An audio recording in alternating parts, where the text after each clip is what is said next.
Hello everyone, कैसे हैं आप सभी लोग। पॉलिटी का देखिए हमने लेक्चर 1 में पहला पार्ट जो है वो अच्छे से डिस्कस किया।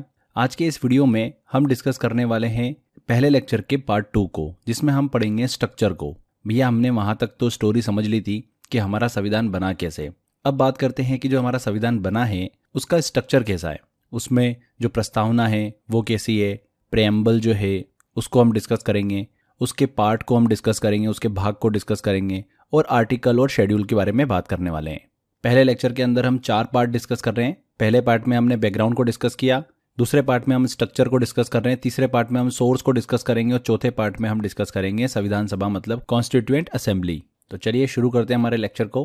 देखिए इंडिया के जो अगर हम बात करें ओरिजिनल कॉन्स्टिट्यूशन की, मूल संविधान जो था, जो 26 जनवरी 1950 को लागू हुआ था, ठीक है, और जो आज का संविधान है, आधुनिक संविधान है, मॉडर्न कॉन्स्टिट्यूशन, उसमें जो प्रस्तावना है, प्रिएम्बल है, वो बिल्कुल समान है। लेकिन जो ओरिजिनल कॉन्स्टिट्यूशन और मॉडर्न कॉन्स्टिट्यूशन में अगर हम बात करें शेड्यूल्स, पार्ट्स, आर्टिकल्स और कॉन्स्टिट्यूशनल अमेंडमेंट की, तो दोनों अलग अलग हैं। तो चलिए इसको हम एक एक करके डिस्कस करते हैं। ओरिजिनल कॉन्स्टिट्यूशन में शेड्यूल्स की बात करें तो कितनी थी, वो अनुसूचियां 8 थी। पार्ट्स मतलब भाग कितने थे, 22 भाग थे। और आर्टिकल्स कितने थे, 395 आर्टिकल थे। और यहाँ पर कॉन्स्टिट्यूशनल अमेंडमेंट जो है वो हमको नहीं देखने को मिले थे, क्योंकि वो संविधान हमारा बना था उस समय। तो कॉन्स्टिट्यूशनल अमेंडमेंट 0 थे। क्लियर। अगर हम मॉडर्न कॉन्स्टिट्यूशन की बात करें, आधुनिक संविधान की बात करें, तो उसमें शेड्यूल्स कितनी है, 12 हैं। पार्ट्स मतलब भाग कितने हैं, 25 भाग हैं। आर्टिकल्स कितने हैं, 450 प्लस आर्टिकल्स हैं। और कॉन्स्टिट्यूशनल अमेंडमेंट कितने हैं, 106 अमेंडमेंट है।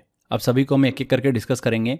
सबसे पहले हम बात करते हैं संविधान की प्रस्तावना की, प्रेएम्बल ऑफ इंडियन कॉन्स्टिट्यूशन। तो भारतीय संविधान की प्रस्तावना क्या है।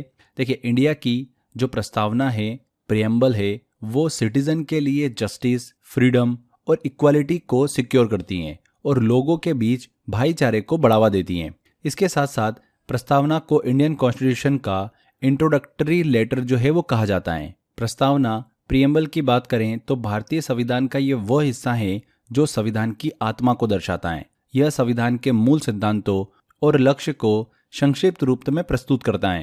देखिए पंडित जवाहरलाल नेहरू ने भारतीय संविधान की प्रस्तावना को संविधान सभा में प्रस्तुत किया था। इसे ऑब्जेक्टिव रिजोल्यूशन के नाम से भी जाना जाता है। आगे चलकर यही प्रस्तावना संविधान सभा की प्रस्तावना के रूप में स्वीकृत हुई थी। भारतीय संविधान की जो प्रस्तावना है, प्रिएम्बल है, इसको अमेरिका के संविधान से लिया गया है। तो भारत के संविधान निर्माताओं ने किससे प्रेरणा ली है, अमेरिका के संविधान से प्रेरणा ली है। अब देखिए जो भारत का संविधान है उसकी जो प्रस्तावना है उसमें कई शब्दों और अवधारणाओं को अलग अलग ऐतिहासिक घटनाओं और क्रांतियों से प्रेरित होकर शामिल किया है। अब ऐसे वर्ड कौन कौन से हैं, जैसे कि socialist, secular, integrity, liberty, equality, ऐसे कई वर्ड जो है हमको प्रस्तावना में देखने को मिलते हैं। यहाँ पर ध्यान दीजिएगा, जो वर्ड है सोशलिस्ट, सेक्युलर और इंटीग्रिटी, इसको 42वें कॉन्स्टिट्यूशनल अमेंडमेंट 1976 के तहत इंडियन कॉन्स्टिट्यूशन में जोड़ा गया था। कौन से संविधान संशोधन के तहत, 42वें संविधान संशोधन 1976 के तहत, ठीक है। इसके अलावा लिबर्टी, इक्वालिटी और फ्रेटर्निटी, इन शब्दों को 1789 की फ्रेंच रिवॉल्यूशन से लिया गया है। भारत के संविधान की प्रस्तावना में जस्टिस वर्ड भी हमको देखने को मिलता है, जिसके 3 फॉर्म होते हैं जस्टिस के, सोशल जस्टिस, पॉलिटिकल जस्टिस और इकोनॉमिक जस्टिस। जस्टिस वर्ड को 1717 की रशियन रिवॉल्यूशन से लिया गया है। इसके अलावा रिपब्लिक वर्ड की बात करें तो इसे फ्रेंच से लिया गया है। तो ये कुछ इंपॉर्टेंट चीज़ें जो आपको पता होना चाहिए, एग्जाम में पूछ लेते हैं इससे रिलेटेड। अब इन वर्ड को हम थोड़ा सा अच्छे से डीप समझते हैं। देखिए अलग अलग प्रस्तावना के तत्व बोलते हैं, एलिमेंट बोलते हैं इन वर्ड्स को। तो सबसे पहले हम बात करते हैं सॉवरिन की। सॉवरिन वर्ड जो है हमको प्रस्तावना में देखने को मिलता है। इसका मतलब क्या होता है कि इंडिया जो है वो पूरी तरीके से एक इंडिपेंडेंट कंट्री है। इसका मतलब है कि इंडिया किसी अदर कंट्री के कंट्रोल में नहीं है और वह अपने सभी डिसीजन खुद ले सकता है, यही इसका मतलब होता है। इसके अलावा हमको सोशलिस्ट वर्ड देखने को मिलता है, समाजवादी। इसका मतलब क्या होता है, गवर्नमेंट का गोल सोसाइटी में सभी को इक्वल अपॉर्चुनिटी और रिसोर्सेस अवेलेबल कराना है। ये इकोनॉमिक और सोशल इनइक्वालिटी को कम करने का प्रयास करता है। ठीक है, समझ में आया सोशलिस्ट वर्ड का मतलब आपको। इसके अलावा इसके बाद हमको सेक्युलर वर्ड देखने को मिलता है, पंथ निरपेक्ष बोलते हैं हिंदी में से। सेक्युलर का मतलब क्या होता है, इसमें इंडिया में कोई भी धर्म जो है वो राजधर्म नहीं है। सभी धर्मों के लोगों को समान अधिकार और सम्मान मिलता है और सरकार का कोई धर्म जो है वो नहीं होता है। ठीक है, तो ये सेक्युलर वर्ड है। इसके अलावा हमको डेमोक्रेटिक वर्ड देखने को मिलता है, लोकतांत्रिक। डेमोक्रेटिक का मतलब क्या होता है, इंडिया में जो गवर्नमेंट होती है वो सिटीजन्स की गवर्नमेंट होती है। यहाँ के लोग अपने रिप्रेजेंटेटिव को चुनते हैं जो उनके लिए लॉज बनाते हैं और शासन करते हैं। ओके, तो ये डेमोक्रेटिक वर्ड का मतलब है। इसके बाद हमको रिपब्लिक वर्ड देखने को मिलता है, गणतंत्र। रिपब्लिक का मतलब क्या है कि इंडिया का सुप्रीम लीडर पब्लिक द्वारा चुना जाता है, न कि किसी किंग या फिर क्वीन के द्वारा चुना जाता है। इसका मतलब ये है कि प्रेसिडेंट पब्लिक के द्वारा चुने गए रिप्रेजेंटेटिव के माध्यम से ही चुना जाता है। ओके, तो यह है रिपब्लिक, गणतंत्र का मतलब। आगे बढ़ते हैं, जस्टिस की बात करते हैं। हिंदी में इसे न्याय बोलते हैं। जस्टिस का मतलब है कि सभी लोगों के साथ में सही और उचित व्यवहार करना, और ये इंश्योर करना कि सभी को जो लॉज हैं, कानून है, उसके सामने बराबर का अधिकार मिले और कोई भी भेदभाव न हो। तो जस्टिस वर्ड हमको देखने को मिलता है।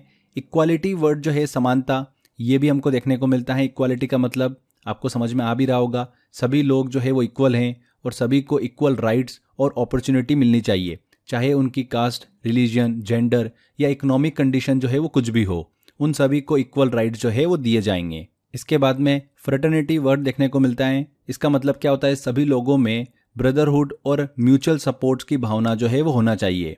इससे सोसाइटी में यूनिटी और पीस बनाए रखने में मदद मिलती है। नेक्स्ट इंटीग्रिटी वर्ड आता है। इंटीग्रिटी का मतलब होता है कि कंट्री की यूनिटी और इंटायरिटी को बनाए रखना, यह इंश्योर करना कि कंट्री का हर एक पार्ट एक साथ रहे और किसी भी प्रकार की डिवीजन वाली एक्टिविटी से बचा जाए। एंड लास्ट में हमको एक और वर्ड देखने को मिलता है, लिबर्टी, मतलब स्वतंत्रता। इसका मतलब है कि हर व्यक्ति को अपनी सोच, विचार, बोलने और कार्य करने की फ्रीडम, मतलब स्वतंत्रता होने चाहिए, लेकिन तभी जब वह दूसरों के राइट्स और सोसाइटी के लॉज का उल्लंघन न करे। तो हमारे संविधान की प्रस्तावना में ये सब एलिमेंट्स हमको देखने को मिलते हैं, ये सब शब्द हमको देखने को मिलते हैं जिसे संविधान की आत्मा कहा गया है।